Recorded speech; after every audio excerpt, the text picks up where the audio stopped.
welcome to Actor Talks. We have a special edition today. So I have one of my teachers from Playhouse West that I'm going to be interviewing today. So my guest today is Doug Van Bebber. How are you doing today? I'm doing great. Thank you for having me. Yes, I'm so happy that you're on my channel and being willing to be interviewed today.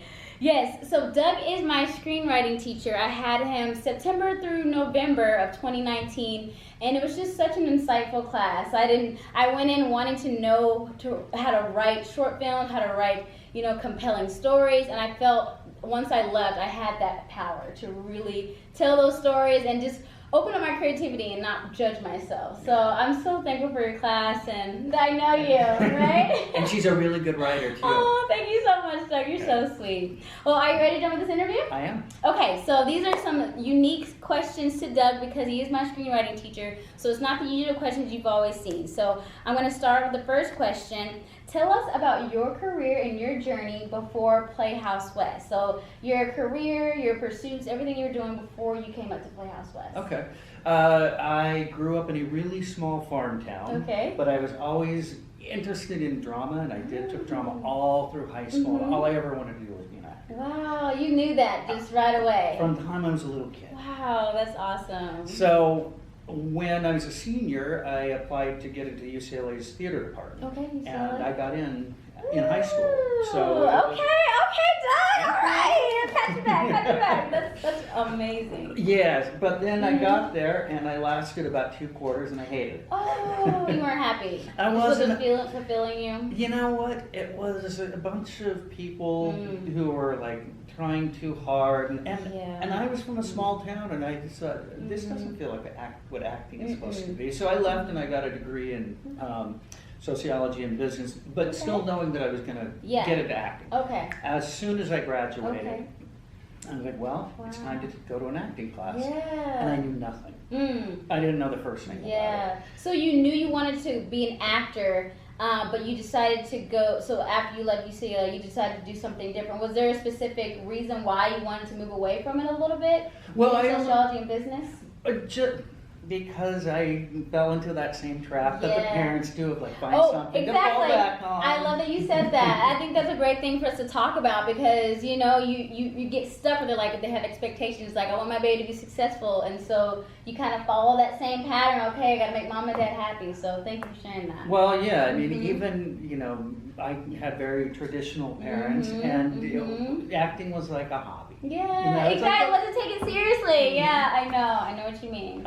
And so once I graduated, I think all my brothers and sisters, went right into the workforce. Okay. Right. With their degrees, whatever their degrees were in, and when I graduated and I told my parents I still want to be an actor. They were I told like, you this what? Wasting my money. and to their credit, they said, okay, fine. They said, you're young, do it's your life, and do what you want, and we'll support you. That says a lot about them too, your parents, because they're just like, do it safe. You have this degree, don't waste it all. Don't waste your time. You put all this investment in it, but from them to be like, okay, even after all that, you still want to pursue acting. That's amazing. Yeah, I mean, my dad is traditional and career military. Absolutely. One thing that he said to me was, do what you love and you'll find your way. Yeah. Even though inside he was probably like, why didn't you just go to law school? Right. That's a great thing. I love that parents have to, discern that, like know what their child wants versus what you expect from them. Right. So that's amazing. Who's letting you, find your own way. That's awesome. So literally, as soon as I graduated, it was like, well, I gotta start doing this. So I knew nothing. Like I didn't know what were good acting schools, bad acting schools. I lucked out. I had a waitress at a restaurant that I worked at, and she said, my boyfriend used to study with Robert Carnegie at Playhouse West. Okay. I went, okay. Okay. You're just like, I don't know what I'm doing. I'm gonna give it a try. So I went. That's your first class? Oh my God, you're lucky. I wish that was my first class. Go ahead, keep going. Yeah, so I audited my first class, and I watched people gluing together plates, and I thought, I don't know at all what they're doing. It was just like, what is this? I don't get this. what does that have to do with acting? Just throw the plate away. Like what? But after the class was over, I went, well, I don't know anything. Maybe there is something here. What do I know? Method to the madness, maybe. Right. So I interviewed with Robert Carnegie, and I started taking acting class. Started taking it right away. And studied here for 6 years. Okay, yeah, that's actually a segue right into my next question. So you basically found Playhouse West right after college. You just waiting tables. You just having a friend recommended it to you. Continue with the story. Tell us, about the training as a student at Playhouse West and how that was for you. Well, the training as a student then is very similar to what you guys go through. The only difference is it was such a small school back then. It was just Robert Carnegie, Bob we called him, and there was one advanced class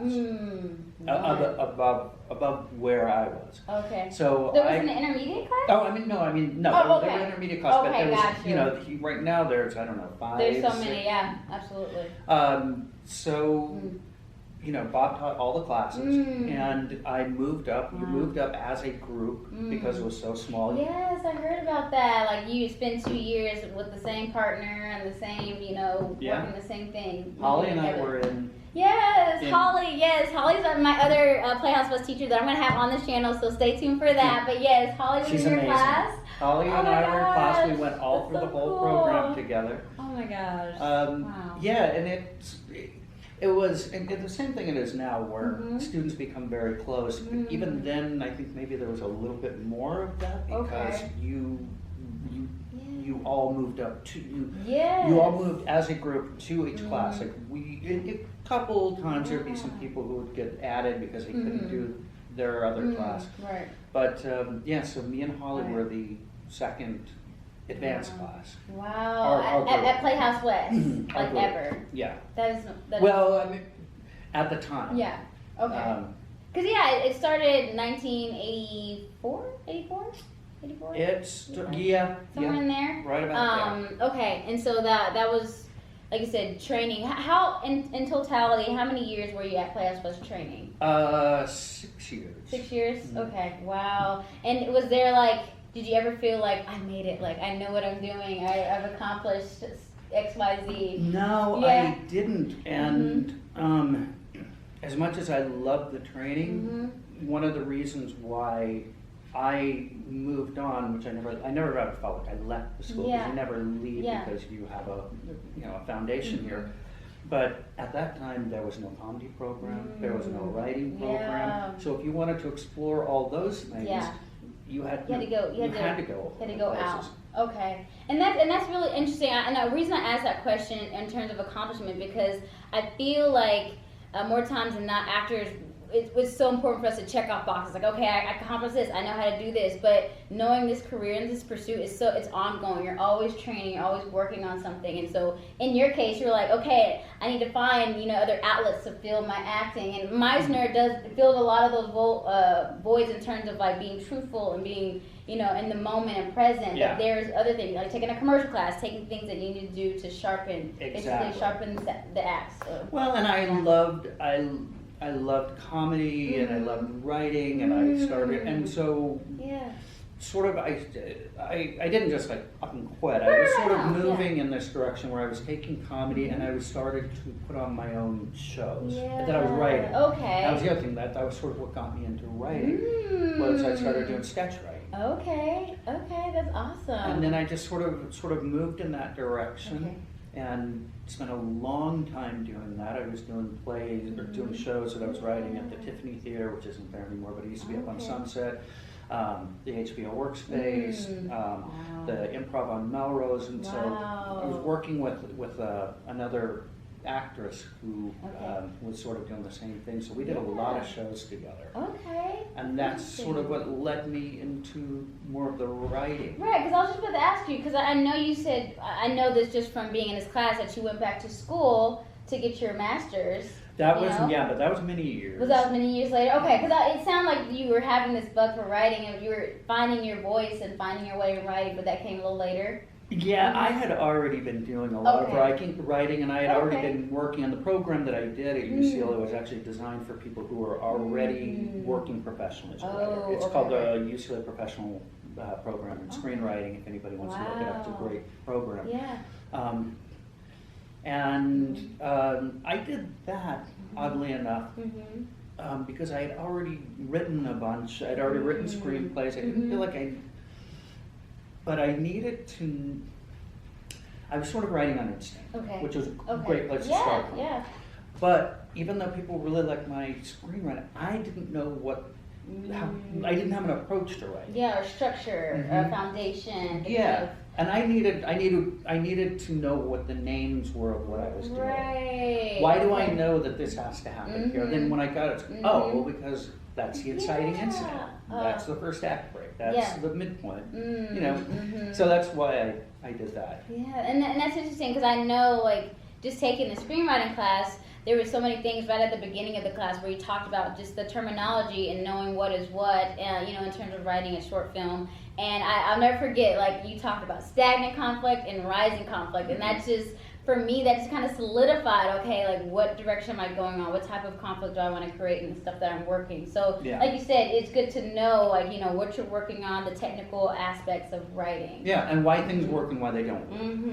Yeah, that's a big one right there, knowing the difference. Because if you don't know the difference, you'll just keep writing and it'll be like, oh, why is this not going anywhere? Why is it not moving forward? So, wonderful. Well, I kind of want to ask you about, you know, how you started the screenwriting class, because that is one of my questions. But let's take a little step back. Tell us the transition from being a student into becoming a teacher at Playhouse was. When did that occur? Or, like you said, you went away to focus a little bit more on the comedy sketch writing. Yeah, when did that come back? Well, I'll back. We're gonna go back. We're gonna go back a little more. Way okay, a back. little back. Okay, we're going all the way.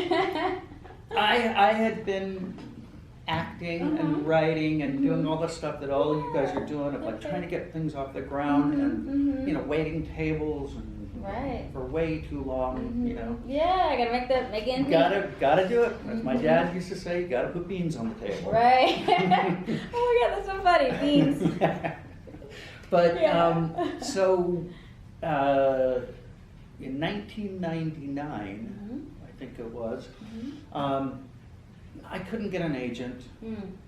I couldn't get auditions, and so I thought, you know what, I'm going to write a short film for me to star in. And this is before digital, where everybody's doing a short film. It was expensive because you shot everything on film. Right. But I wrote this short film entirely just to showcase me as an actor. Oh, awesome. Found a director who wanted to direct, and he put all the money in. Wow, he funded it. $16,000. Wow, this director must really love you. Hopefully, but he wanted to direct, but that's how much. That was he was invested in directing. He really wanted to have a good piece of work. Well, and that's how much. I mean, you at could the time, for right? the time, to do it on film, you'd have to take it to a lab with the editing, just everything. Man. The film ended up going to film festivals. Yay. And like doing really well. That's It got picked up by awesome. HBO, Showtime, qualified for an Academy Award nomination. No It was like, way. it was like, but suddenly nobody wanted me as an actor. They wanted me as a writer. Oh, so they saw you like, oh, we gotta have this writer. Like, that was what they saw. Wow. So, way to catapult your career. Well, right? yeah, but so I was like, okay. But I was in the midst of doing all these film festivals and win all these accolades. Somebody at E Entertainment saw it and called me in because they were looking for a writer for a show. Now, I was waiting tables. I went in, interviewed. They said, we're going to give you a writing test. Okay. Take it home tonight. Now this wasn't in standard screenplay format that that I'm used to. This is what's called an AV, which means audio visual. It's a totally different beast. I literally had to look at it and figure out how will this work. Yeah. So I took it home. I did it. They liked it. They hired me, and I got one of those experiences where I got to go into the restaurant and say, I got a professional writing job. Yes. I won't be here for my next shift. Yes, that is amazing. I bet that was just so amazing. At that moment, just walking in, like, you know what, out of here. Well, you know, you always have that dream of Yeah, going in there like, and just rip it up, yeah. But you know, they were really nice. Good, The owners were really nice, and they were really happy. Okay. So it was nice to go in and do that. So anyway, so from there I started writing, producing TV. Wow. So I did that for, and continue to do it, but I'd done that for many years. Cut to 15 years later, after leaving Playhouse, Tony Savant, who runs Playhouse West in Philadelphia, there's a play that used to run here called Welcome Home Soldier. Yeah, okay. And every year they would do a reunion of all the old actors who originated the roles. That's awesome. Yeah, it was really cool. I'd love to put the play up again, actually. But so Tony had been asking me to come back and come back, and I was like, I'm not acting anymore. I'm a writer, producer. And then finally, this one year he called me, and I went, who cares? What I got to lose? What I got to lose? I'm not going to make a fool of myself. I don't even want to be an actor anymore. Right.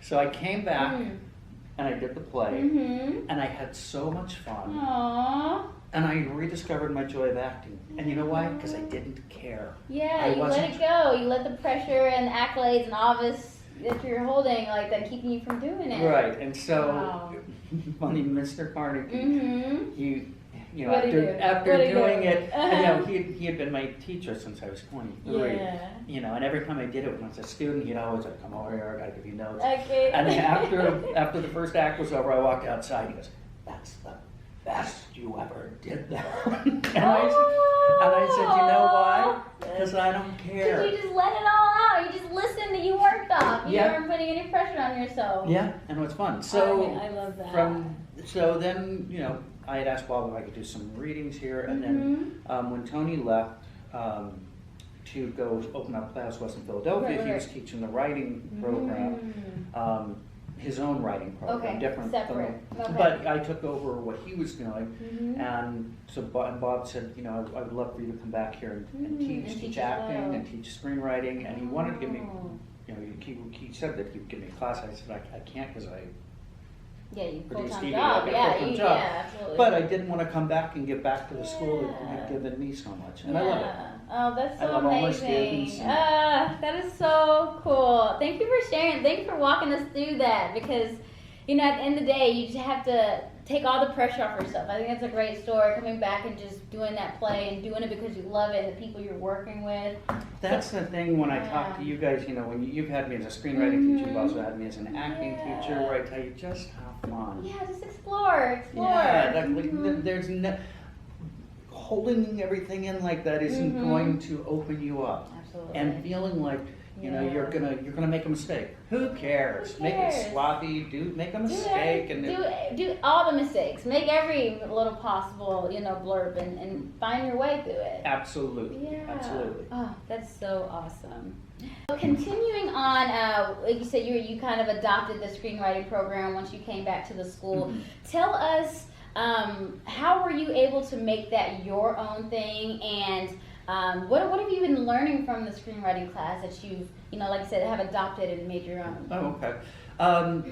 Well, originally when I had come over to take over Tony's screenwriting class, it was more of a, gosh, I don't know what to call it, like a workshop. Like basically the students came in and just sort of wrote, and I would come around and help. Give feedback a little bit. But I realized because I had so much experience in the world of short films, like more than most people, because I've done so many short films and I've gone to so many festivals, and I sort of kind of figured out this like a very loose way of like what is it, what's a good short film, what's not a good short film. So I decided to start my own class. It was just mine that was focusing on short film. Okay, so that was like the trajectory. You wanted to go into specific format and you know, medium. Yes, and I wanted to make sure, one of my big things, and this is for everyone out there who wants to be a screenwriter, so many students, I mean, you guys are all so creative, and students,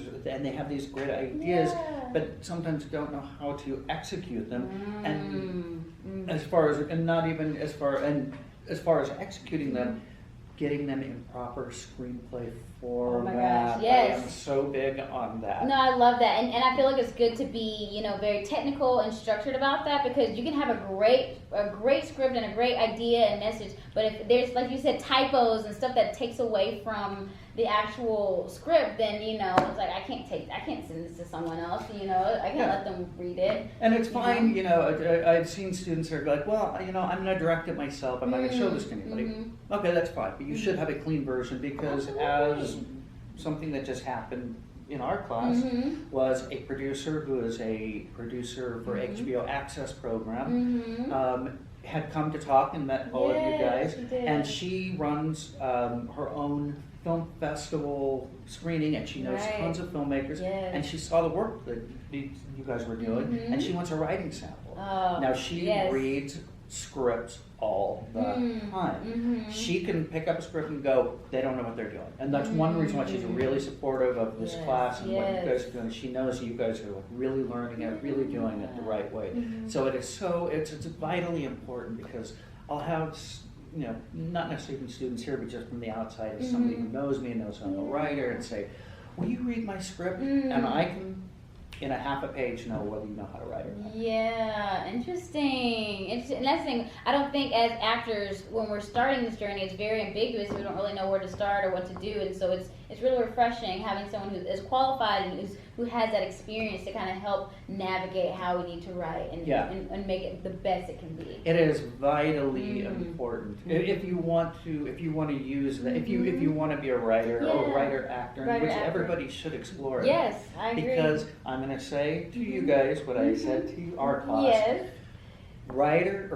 Actors make better writers than writers. Absolutely, yeah, because like you know the emotion, you know the subtext and the context, and you know all those layers. Actors really understand whether a scene is truthful or not. And a lot of times people who call themselves writers who don't have the experience and background that you guys have will just like go, it's like, no. And real actor will feel good.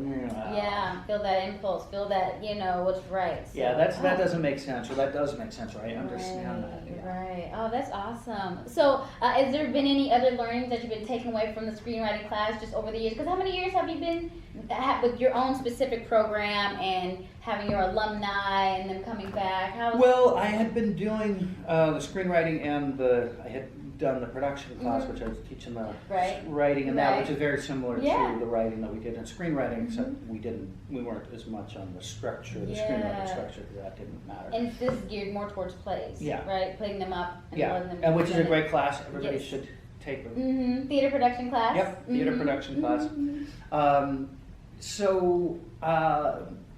The takeaway? In terms of learnings, like, you know how you'll teach a class and you'll have students who be like, oh, like that worked for me. Because we kind of did that towards the end of our class where we kind of talked about, what we took away, what could be made stronger, what are some ways we can always be improving. And so can you share any of the learnings that you're gathering just from the classes? Interesting. I changed I don't say I wing it, but I'm always feeling like who the students are, but I'm always adjusting. That's why I ask you guys. Yeah. Sometimes, one of the takeaways from the last class that I thought was fantastic, I'm working on it now for the next screenwriting class that's coming up in March, is you guys asked for more exercises that emphasize the conflict. And I was like, that is really good. I should do at least two to cement that in, cement the conflict. Because as like you said, we have different exercises that you do, and it's exploring different components, but having that conflict is always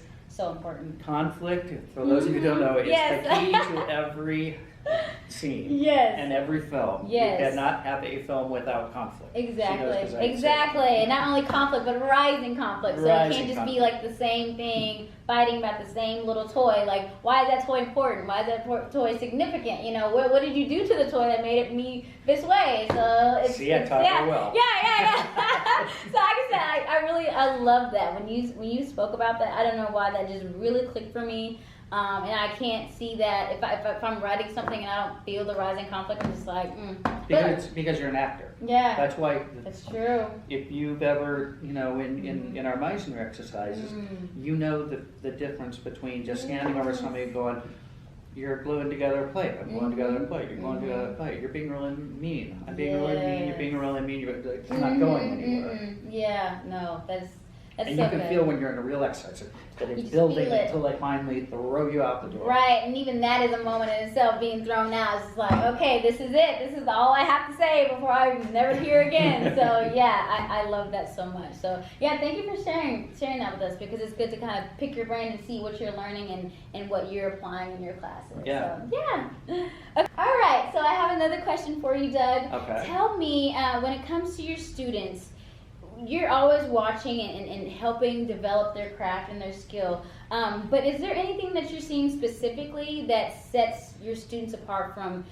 really being truthful, really being grounded, strong performances versus, more of a mediocre performance where it's just like I said, it's all a journey. We're all getting better. But Right. what are some traits you're seeing that's like defines, okay, this actor is really getting it? It's, as far as like technique is concerned, that's, God, there's so many different things, but I will tell you something as far as success in the industry. Absolutely. Success as an actor, it's the actor who has commitment.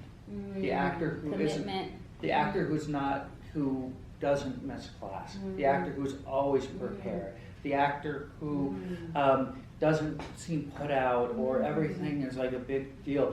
I told this story before of working with Terry Crews. I produced a show with Terry Crews, and it hit me so hard because I was in what's called the Video Village booth watching on the monitors as he was the host of the show. He was so professional. He was so prepared. He was so kind to everybody. That is the other thing. And this is so important. And I tell them, I know you've heard this before. Yes. Actors, you are listening to this. Listen to this. This is gold. Because I am telling you from a producer side, actors, most of the time they're wonderful. But I've worked with actors who are flaky, who are rude, who are this, because they get full of themselves. They get full of themselves, and here's the thing. You're never that talented to get away with to that. be replaced, You are, and here's the other thing that so many actors don't know. When you're working as a producer or a director, there's so much to do. You don't have time, and not just actors, with a crew who has got or a crew member who's got a bad attitude. Absolutely. Because I don't want to do it. No. I'll replace you with somebody who's maybe not as talented, but is more open, and I can at least direct them. Right. And they're not going to give me a problem. Yes. It is, just don't be. Can I say the word? Yeah, say it. Asshole. Yes. Don't be that, okay? Be an asshole. Right. I have worked with assholes and I have fired them. And I don't like to, and I don't want to be that person, but that's why, you know me as a teacher. You see the students that I'm drawn to, but I'm drawn to the same type of the committed students. The open students, the ones who don't have an attitude, the ones who really want to learn, the ones who want to get better. And that in itself is so crucial, because you want to be, and if you're really serious about this industry and you want to be here long term, like having an attitude, being a sort, just being unprofessional is the quickest way to end your career before you've even started, because there's reputation. People remember you, and people power, like you said, being a producer, they'll remember, like, this guy, oh no, he was a headache. There's no way he's coming on my set again. And they remember that stuff. And I'll tell you something else interesting on that.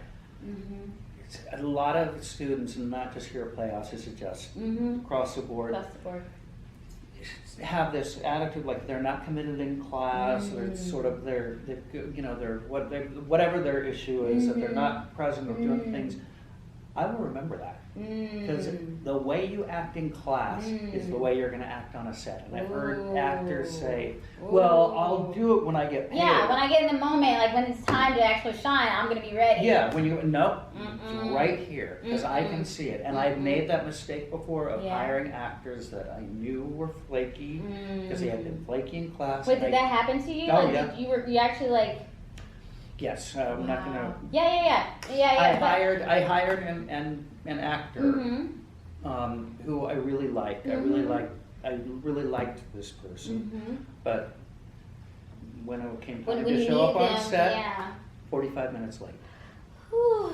Oh my goodness. And this was the network and I hired them, so it made me look really bad. No. And so I went, I'm never going to do that again. Yeah. I'm going to work with people like you. Yeah. With people who I know that you're always going to be there. Absolutely. Because the way you act in class is the way you're going to act on set. Absolutely. And I thank you for sharing that, because I feel like more times than not, those are the conversations that need to be said. Your conversations need to be had, because as actors, we have so much stuff, we're doing, but we still need to be able to have that discipline, have that commitment, and, make sure that we're bringing our best all the time. Because, like I said, that one time, I mean, of course there's, freak accidents and things that are out of our control that is like, oh my God, I could not have allotted for that, No, I mean, that's... Yeah, so I'm just trying to do the spectrum. Like, I mean, we get it, but at the same time, like, this is your career, and this is where it matters most. If someone used you as a connection, like dependent on you,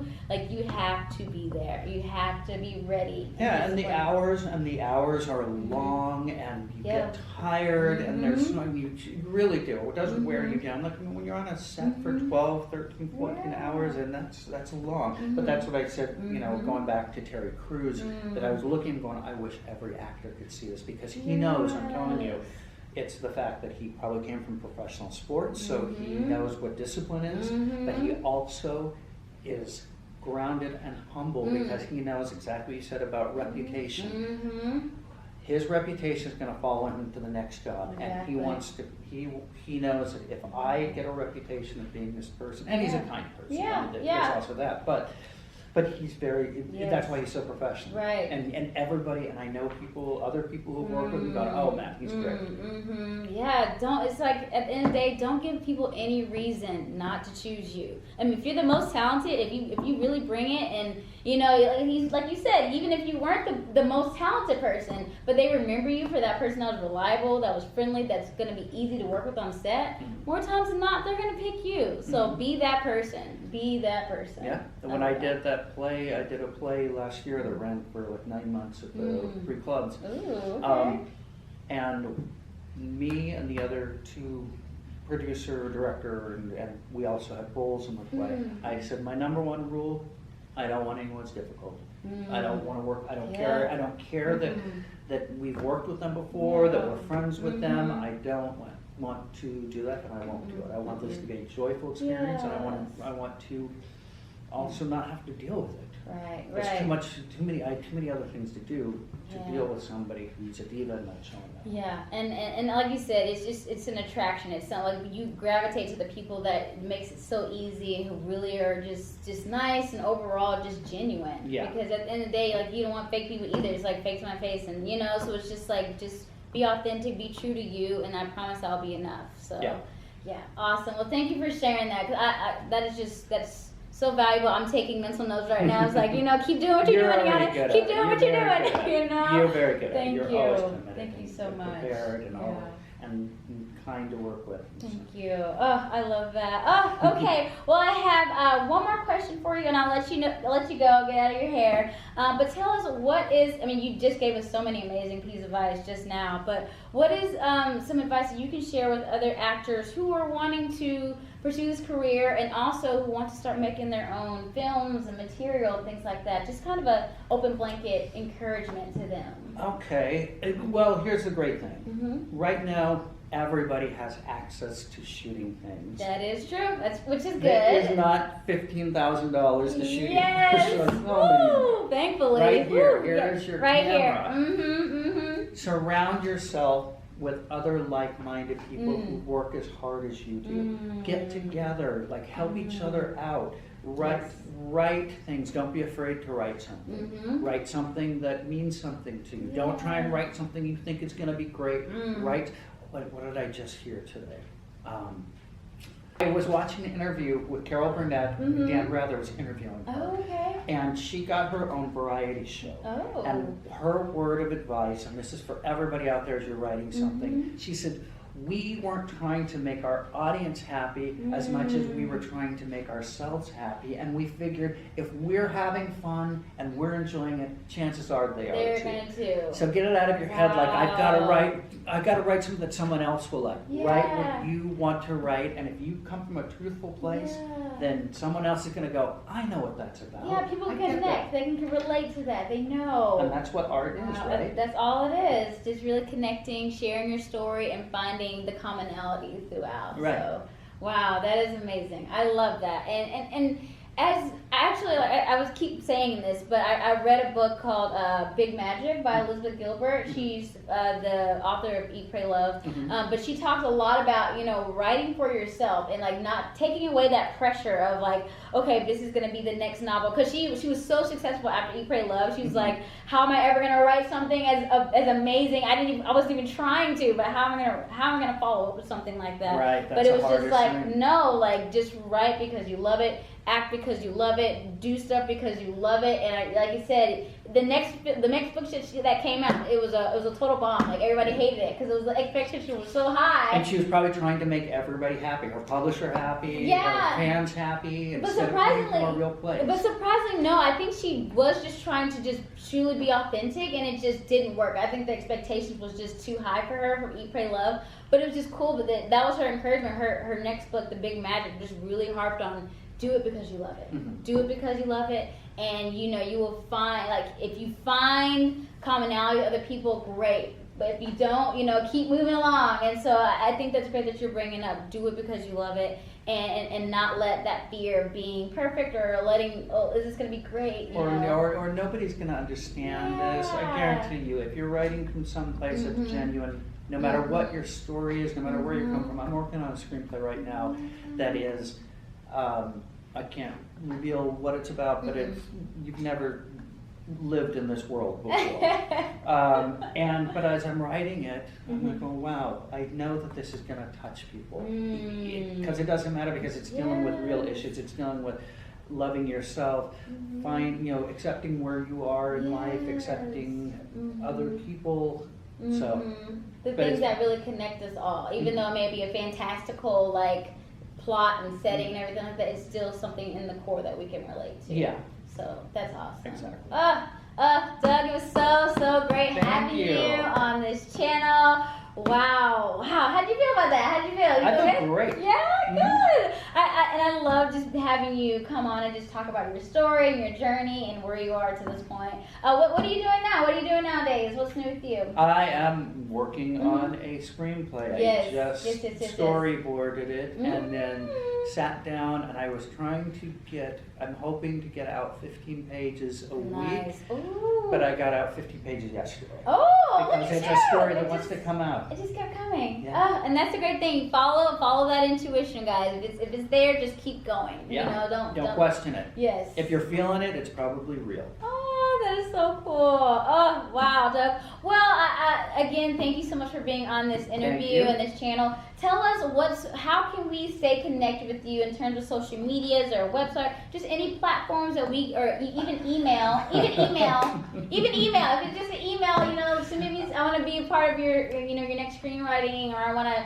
You can contact me. You can contact me through the Playhouse West website through the screenwriting. Okay. Perfect. Through the screenwriting program. So if somebody wants to, I really loved hearing this interview about Doug, and I really want to get started. You can go to playhousewest.com and go to Los Angeles section, and then there's different screenwriting. There's a pull down for the screenwriting, and I am starting a screenwriting class in the beginning of March, and it's open to anybody outside of Playhouse as well. Yes. And so I'll be posting his email and contact information in the description box, so that way you have that if you want to get started with that. Other than that, thank you. I think it's, like I said, it's always so great to interview different actors, but also interview my teachers. You're my first teacher that I interviewed on this channel, and it's just so awesome just kind of seeing it from your lens and your journey. So, Thank you. Well, until next time, guys, if you love this, make sure you like, share, subscribe. Make sure you share this with other people who are writers or potential writers, actors who want to be writers, so that way they can see this and learn from this as well. Support the other actors and the other writers. Support yourself as artists. Yes, we have to. It's a community and we're all growing together. We're all struggling together. So it's so important to support. Yeah. So, all right. Well, until next time, we'll see you later. Bye. Guys.